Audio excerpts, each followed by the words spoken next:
Okay, ನಾನು ಇವತ್ತು ಮಾತಾಡ್ತಿರೋ series ಹೆಸರು ಅಡೋಲೆಸೆನ್ಸ್. ಆ್ಯಂಡ್ ಅಡೋಲೆಸೆನ್ಸ್ ಮೀನಿಂಗ್ ಏನಂದರೆ ಹದಿಹರೆಯದ ವಯಸ್ಸು, ಟೀನೇಜ್ ಅಂತ ಏನು ಹೇಳ್ತೀವಿ ಅದು. ಈ ಸೀರೀಸ್ ನನಗೆ ಗೊತ್ತಾಗಿದ್ದು tried and refuse production ಜಾಮಿಯಿಂದ.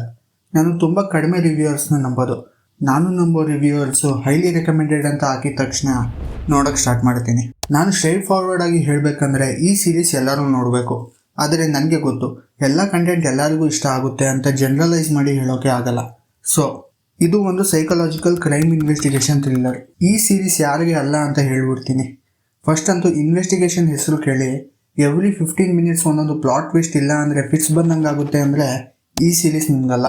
Generally commercial elements ಇರೋ ಕಂಟೆಂಟ್ ನೋಡಿ ಅಭ್ಯಾಸ, ಹೊಸದು ಟ್ರೈ ಮಾಡೋಕ್ಕೆ ಹೆಸಿಟೇಟ್ ಆಗಿದ್ದರೆ ಫಸ್ಟು ಟ್ರೈಲರ್ ನೋಡಿ, ಅದಾದಮೇಲೆ ಸ್ವಲ್ಪ ಇಂಟ್ರೆಸ್ಟ್ ಇದ್ದರೂ ಸ್ಟಾರ್ಟ್ ಮಾಡಿ.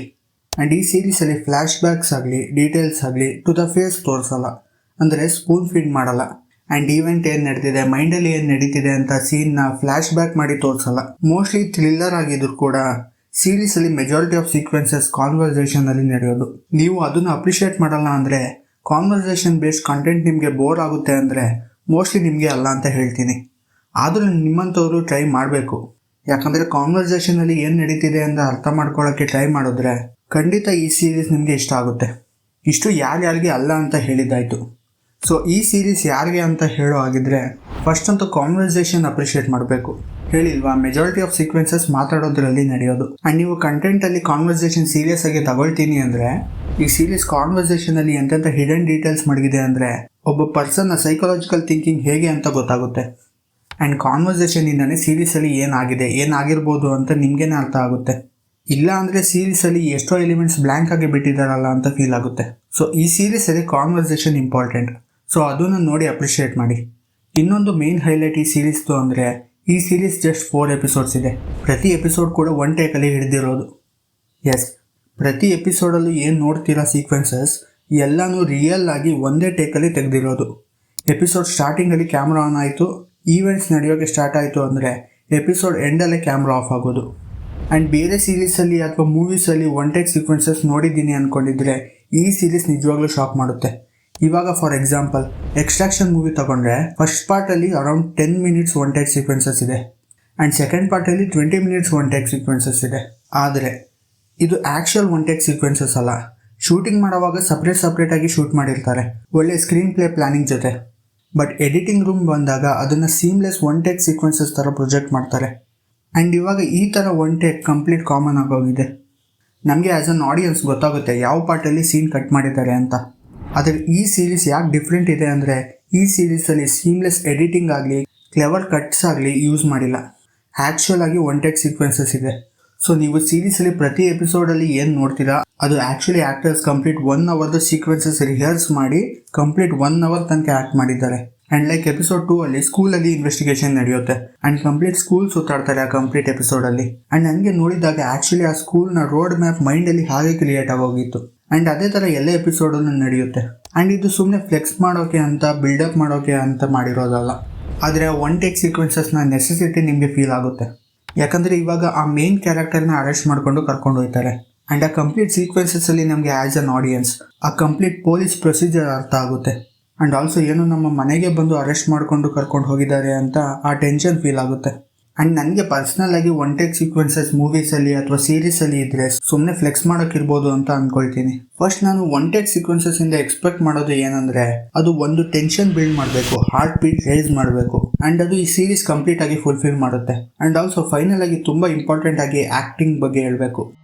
ಯಪ್ಪ ಗುರು, ಒಬ್ಬೊಬ್ಬರು ಆ್ಯಕ್ಟಿಂಗ್ ಕೂಡ ಸಖತ್ತಾಗಿದೆ. ಆ್ಯಂಡ್ ಮರಿಬೇಡಿ ಈ ಸೀರೀಸ್ನ 1 ಟೇಕಲ್ಲಿ ಶೂಟ್ ಮಾಡಿರೋದು. ಆ್ಯಂಡ್ ಎಲ್ಲ ಆ್ಯಕ್ಟರ್ಸ್ ಟೈಮಿಂಗ್ ಆ್ಯಂಡ್ ಎಮೋಷನ್ ಕರೆಕ್ಟಾಗಿ ವರ್ಕ್ ಆಗಬೇಕು. ಆ್ಯಂಡ್ ನಾನು ಸೀರೀಸ್ ನೋಡಿದ್ಮೇಲೆ ಕಂಪ್ಲೀಟಾಗಿ ರಿಸರ್ಚ್ ಮಾಡೋಕ್ಕೆ ಸ್ಟಾರ್ಟ್ ಮಾಡಿದೆ. ಆ್ಯಂಡ್ ನೀವು ಅದೇ ಮಾಡ್ತೀರಾ ಸೀರೀಸ್ ಮುಗಿದ್ಮೇಲೆ.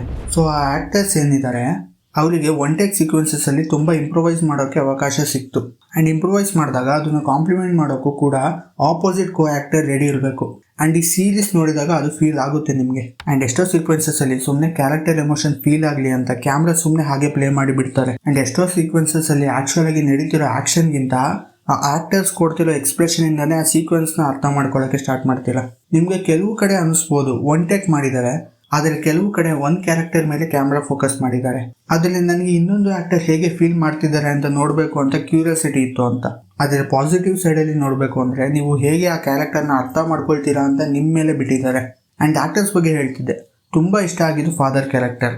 ಈ ಆ್ಯಕ್ಟರ್ನ ನೀವು ಪೀಕಿ ಬ್ಲೈಂಡರ್ ಅಥವಾ ಪೈರಟ್ಸ್ ಆಫ್ ದಿ ಕೆರಿಬಿಯನ್ನಲ್ಲಿ ನೋಡಿರ್ತೀರ. ಅವರು ತುಂಬ ಇಷ್ಟ ಆದರು ಆ್ಯಂಡ್ ಹೇಳ್ಕೊಂಡು ಹೋದಲ್ಲಿ ಎಲ್ಲರೂ ಇಷ್ಟ ಆದರು. ಆದರೆ ತುಂಬ ಸರ್ಪ್ರೈಸ್ ಮಾಡಿದ್ದು ಓವೆನ್ ಕೂಪರ್ ಅವರು. ನನಗಿಂತ ಚಿಕ್ಕ ವಯಸ್ಸು, ಅವನು ಅಂತ ಏನಾದ್ರು ಕರಿಬೇಕಾ? ಆ್ಯಕ್ಚುಲಿ ಬೇಡ. ಅವನ ಆ್ಯಕ್ಟಿಂಗ್ ನೋಡಿದ್ರೆ ತುಂಬ ಮರ್ಯಾದೆ ಕೊಡಬೇಕು. ಫಸ್ಟಿಗೆ ನನಗೆ ಸರ್ಪ್ರೈಸ್ ಮಾಡಿದ್ದೇನೆಂದರೆ ಓವನ್ ಕೂಪರ್ ಅವರ ಫಸ್ಟ್ ಆನ್ ಸ್ಕ್ರೀನ್ ಆ್ಯಕ್ಟಿಂಗ್ ಇದು. ನನಗೆ ಲಾಸ್ಟ್ ಯಾವುದಾದ್ರೂ ಹಾಲಿವುಡ್ ಚೈಲ್ಡ್ ಆ್ಯಕ್ಟರ್ ಟೆಲಿಫೈ ಮಾಡಿದ್ರು ಅಂದರೆ ಅದು ಇಸಾಬೆಲ್ಲಾ ಫರ್ಮನ್ ಆರ್ಫನ್ ಮೂವಿಲಿ. ಆ್ಯಂಡ್ ಟೆಲಿಫೈ ಮಾಡಿರೋದ್ರ ಬಗ್ಗೆ ಮಾತಾಡ್ತಿದ್ದೀನಿ. ಸೋ ಸ್ವೀಟ್ ಅಂತ ಅಲ್ಲ. ಆ್ಯಂಡ್ ಇಸಾಬೆಲ್ಲಾ ಫರ್ಮನ್ ಆದಮೇಲೆ ನನಗೆ ಈ ಆ್ಯಕ್ಟರ್ ಆ್ಯಕ್ಟಿಂಗ್ ಮಾತ್ರ ಸಖತ್ ಅನ್ನಿಸ್ತು. ಆ್ಯಂಡ್ ಇವರು ಸೀರೀಸ್ನ ಮೇನ್ ಆ್ಯಕ್ಟರ್ ಕೂಡ. ಆ್ಯಂಡ್ ಎಸ್ಪೆಷಲಿ 3rd ಎಪಿಸೋಡಲ್ಲಿ ಹೇಗೆ ಬೀಜ ಬೈಕ್ ಬರೆಸ್ತಾನೋ, ಸರ್ ಹೇಗೆ ಬೀಜ ಬೈಕ್ ಬರೆಸ್ತಾರೆ ಅಂದರೆ ಯಪ್ಪ. ಆ್ಯಂಡ್ ಅದು 1 ಟೇಕ್ ಸೀಕ್ವೆನ್ಸಸ್ಸಲ್ಲಿ ಅರೌಂಡ್ 1 hour ಎಲ್ಲ ಡೈಲಾಗ್ ನೆನಪಿಸ್ಕೊಂಡು ಆ್ಯಂಡ್ ಆಲ್ಸೋ ಅದನ್ನು ಆ ಕನ್ವಿಕ್ಷನಿಂದ ಮಾಡೋದು ನಿಜವಾಗ್ಲೂ ನೀವು ನೋಡಬೇಕು. ಆ್ಯಂಡ್ ಆಲ್ಸೋ ಮ್ಯೂಸಿಕ್ ಎಲ್ಲೂ ತುಂಬ ಓವರ್ ಆಗಿ ಶಾಕ್ ಕೊಡೋ ರೀತಿ ಮಾಡಿಲ್ಲ. ಮ್ಯೂಸಿಕ್ ಮೋಸ್ಟ್ಲಿ ಆ ಸೀನ್ನ ಫೀಲ್ ತರೋಕ್ಕೆ ಬ್ಯಾಕ್ಗ್ರೌಂಡಲ್ಲಿ ಪ್ಲೇ ಆಗುತ್ತೆ ಆ್ಯಂಡ್ ನೀವು ಅಬ್ಸರ್ವ್ ಕೂಡ ಮಾಡಲ್ಲ, ಟು ಬಿ ಆನೆಸ್ಟ್. ಸೊ ಏನೇನು ನಡೆದ್ರು ಅದು ರೈಟಿಂಗ್ ಮತ್ತು ಆ್ಯಕ್ಟರ್ಸ್ ಎಮೋಷನಿಂದ ನಮಗೆ ಫೀಲ್ ಆಗೋದು. ಆ್ಯಂಡ್ ಆಲ್ಸೋ ಟೆಕ್ನಿಕಲಿ ಅಂತೂ ಬ್ರಿಲಿಯಂಟ್ ಇದೆ. ನೀವು ಯೋಚನೆ ಮಾಡ್ಕೊಂಡು ಕೂತಿರ್ತಿಲ್ಲ ಇದೆಲ್ಲ ಹೇಗೆ ಮಾಡಿದ್ರು ಅಂತ. ಆ್ಯಂಡ್ ಸಿನಿಮಾ ಸ್ಪೆಷಾಲಿಟಿನೇ ಹೀಗೆ, ಯಾವಾಗ ನಿಮಗೆ ಅದ್ರ ಬಗ್ಗೆ ಇನ್ನೂ ತಿಳ್ಕೊಬೇಕು ಅಂತ ಅನಿಸುತ್ತೋ ಆವಾಗ ಆ ಕಂಟೆಂಟ್ ಗೆಲ್ತು ಅಂತ. ಆ್ಯಂಡ್ ಆಲ್ಸೋ ಇದ್ರ ಪ್ಲಾಟ್ ಬಗ್ಗೆ ನಾನು ಜಾಸ್ತಿ ಹೇಳಿಲ್ಲ. ಆ್ಯಂಡ್ ಯಾರಾದರೂ ನೋಡಿಲ್ಲ ಅಂದರೆ ಪ್ಲಾಟ್ ಬಗ್ಗೆ ಆದಷ್ಟು ಕಡಿಮೆ ಹೇಳೋಕ್ಕೆ ಇಷ್ಟಪಡ್ತೀನಿ, ಬಿಕಾಸ್ ನೀವು ನೋಡಿ ಸರ್ಪ್ರೈಸ್ ಆಗಬೇಕು ಅಂತ. ಅದಕ್ಕೆ ಪ್ಲಾಟ್ ಬಗ್ಗೆ ನಾರ್ಮಲ್ ಆಗಿ ನನಗೆ ಹೇಳೋಕ್ಕೆ ಇಷ್ಟಪಡಲ್ಲ. ಬಟ್ ಇಷ್ಟು ತಿಳ್ಕೊಳ್ಳಿ, ಇದು ಪೇರೆಂಟ್ಸ್ ಅಂತೂ ನೋಡಲೇಬೇಕು. ಆ್ಯಂಡ್ ನೀವು ಕೂಡ ಪೇರೆಂಟಿಂಗ್ ಬಗ್ಗೆ ತಿಳ್ಕೊತೀರಾ. ಇನ್ನೂ ಪೇರೆಂಟ್ ಆಗಿಲ್ಲ ಅಂದರೂ ಯಾವಾಗಾದರೂ ಆಯ್ತಿರಲ್ವಾ, ಇವಾಗ ನೋಡಿ ಪ್ರಿಪೇರ್ ಆಗಿ. ಆ್ಯಂಡ್ ಆಲ್ಸೋ ಟೀನೇಜರ್ಸ್ಗೆ ಅಂತೂ must watch. Actually series mature ಆಡಿಯನ್ಸ್ಗೆ, ಸೊ 16+ ಅಂತ ಹೇಳಬೇಕು. ಆದರೆ ಈ ಸೀರೀಸ್ ಆ ಟೀನೇಜ್ ಕನ್ಫ್ಯೂಷನ್ ಆ್ಯಂಡ್ ಆ ಟೀನೇಜ್ ವಯಸ್ಸಲ್ಲಿ ಏನೇನು ಮೈಂಡಲ್ಲಿ ಓಡುತ್ತೆ ಅಂತ ತುಂಬ ಚೆನ್ನಾಗಿ ಜಸ್ಟ್ ಒಂದು ಟೀನೇಜ್ ಕನ್ಫ್ರಂಟೇಷನ್ ಇಟ್ಟು ಆ ಸೀಕ್ವೆನ್ಸಸ್ನ ಅರ್ಥ ಮಾಡಿಸ್ತಾರೆ. ಆ್ಯಂಡ್ ನನಗೆ ಅದು ನೋಡುವಾಗ ವೇಟ್, ನಾನು ಟೀನೇಜಲ್ಲಿ ಇದ್ದಾಗ ನನಗೂ ಇದೇ ಇನ್ಸೆಕ್ಯೂರಿಟೀಸ್ ಇತ್ತಲ್ಲ ಅಂತ. ಇವಾಗೂ ಅದೇ ಇನ್ಸೆಕ್ಯೂರಿಟೀಸಲ್ಲಿ ಇದ್ದೀನಿ, ಆದರೆ ಪ್ರಯಾರಿಟೀಸ್ ಬದಲಾಗಿದೆ. ಬಟ್ ಟೀನೇಜರ್ಸ್ ಏನು ಅಟೆನ್ಷನ್ಗೆ ಏನು ಬೇಕಾದ್ರೂ ಮಾಡ್ತಾರೆ. ಇನ್ಸೆಕ್ಯೂರಿಟಿ, ಸೋಷಿಯಲ್ ಮೀಡಿಯಾ ಅಪ್ರೂವಲ್, ಎಷ್ಟೊಂದು ಟಾಪಿಕ್ಸ್ ಹಾಗೆ ಹೇಳಿ ಬಿಟ್ಟಿದ್ದಾರೆ.